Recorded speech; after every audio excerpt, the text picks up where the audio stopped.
Next question পড়ছি, হস্তান্তরযোগ্য দলিলের প্রকারভেদ, মানে বলতে পারো টাইপস অফ নেগোশিয়েবল ইনস্ট্রুমেন্ট। এক একটা করে পয়েন্ট পড়ছি, ঠিক আছে?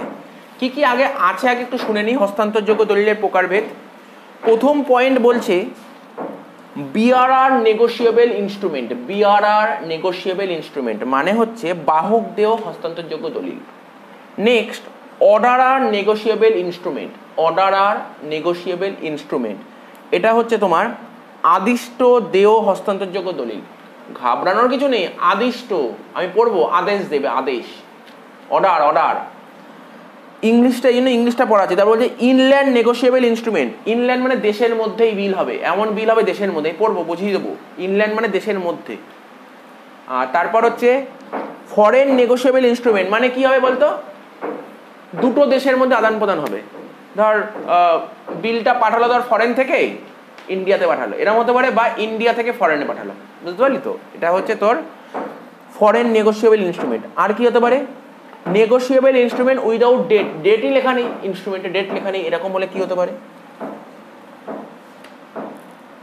তারপর আর কি হতে পারে, আরো আছে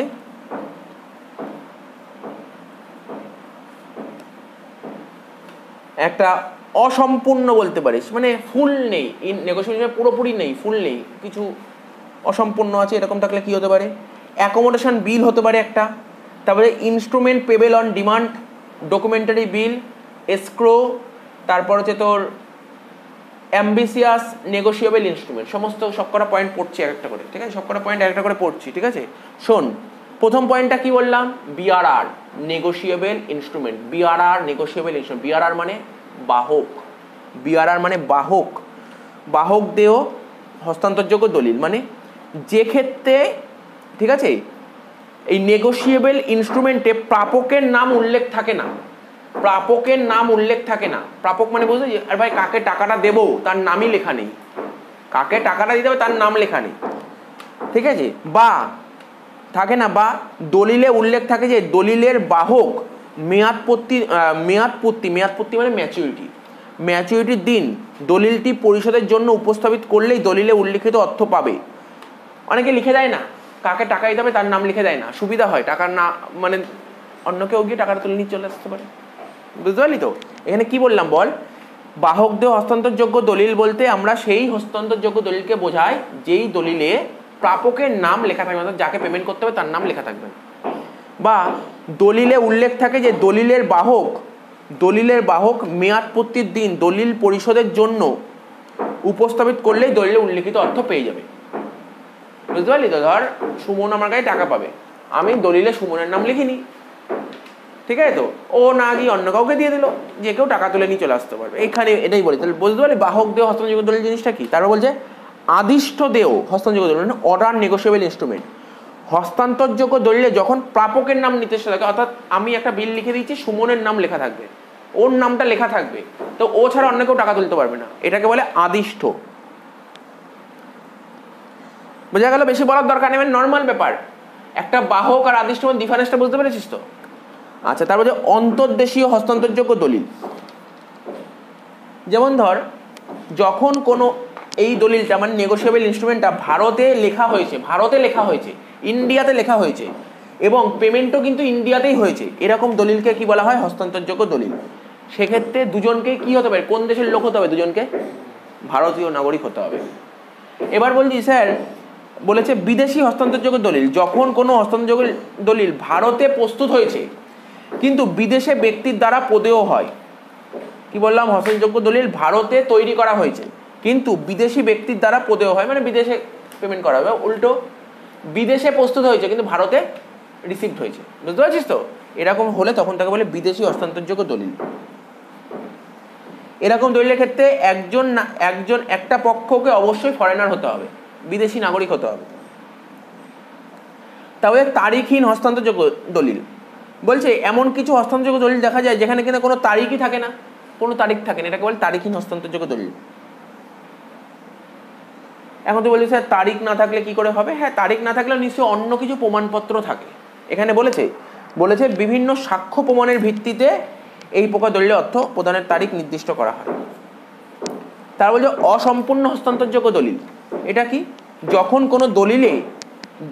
কোনো দলিলে উপযুক্ত মূল্যের স্ট্যাম্প ও স্বাক্ষর থাকলেও, যখন কোনো দলিলে স্ট্যাম্প আছে, মানে উপযুক্ত মূল্যের স্ট্যাম্প আছে, আবার সিগনেচারও আছে, উপযুক্ত মূল্যে মানে যে টাকাটা দিতে হবে সেই টাকার স্ট্যাম্প এবং সিগনেচার করা আছে,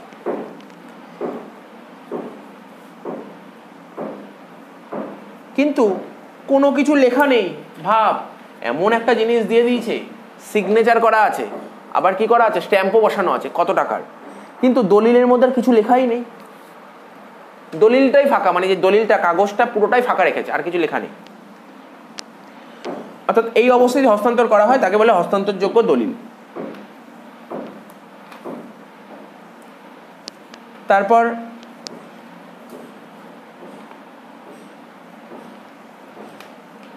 দাবি মাত্র প্রদেয় বিল, মানে instrument payable on demand. Cheque চাওয়া মাত্র প্রদেয় হয়।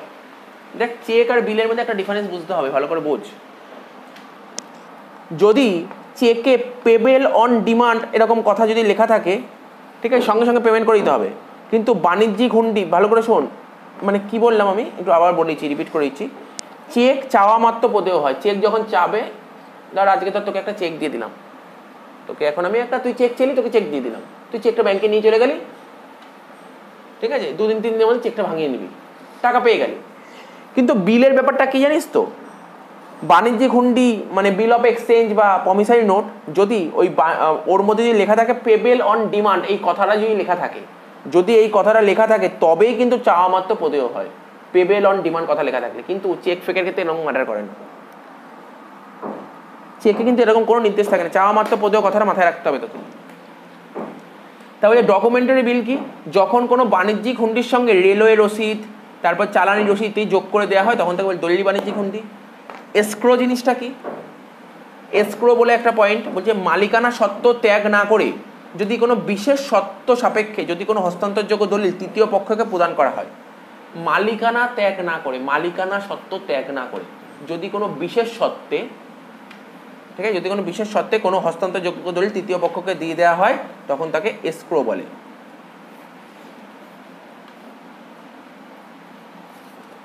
আচ্ছা, আর কিছু আছে? আরেকটা পয়েন্ট এটা দেখতে পারি আমরা, সেটা হচ্ছে অ্যাম্বিগিয়াস নেগোশিয়েবল ইনস্ট্রুমেন্ট। কি বলছে? হস্তান্তরযোগ্য মানে কি হয় ব্যাপারটা, ভালো করে শোন। যখন আমরা এই দলিলটা, ইনস্ট্রুমেন্টটা লিখি না, তখন অনেক ত্রুটি থাকতে পারে, অনেক ভুল থাকতে পারে, ঠিক আছে। এই ভুলের জন্য যদি সঠিকভাবে বোঝা না যায়,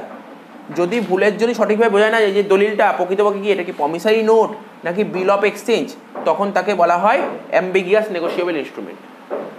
যখন দলিলটা লেখা হয় অনেক কিছু ভুল থাকতে পারে, কিন্তু এই ভুলের জন্য যদি বুঝতে না পারি এটা কি দলিল, এটা কি প্রমিসারি নোট, ঠিক আছে, নাকি বিল, তো বুঝতে পারছেন, তখন এটাকে বলে অ্যাম্বিগিয়াস নেগোশিয়েবল ইনস্ট্রুমেন্ট। বলছে এছাড়াও আরও কিছু পয়েন্ট থাকতে পারে, সেটা হচ্ছে তোর ফিকটিসিয়াস বিল, ক্লিয়ার বিল, এই জিনিসগুলো। তাহলে পয়েন্টটা বোঝা গেল তো, কোশ্চেনটা বোঝা গেল। এখান থেকে কি আসবে, লং কোশ্চেন পড়তে হবে না, প্রতিটা পয়েন্ট আলাদা করে পড়বি, মানে কেন, শর্ট কোশ্চেনের জন্য, ফর শর্ট কোশ্চেন, এসএকিউতে ইম্পর্টেন্ট।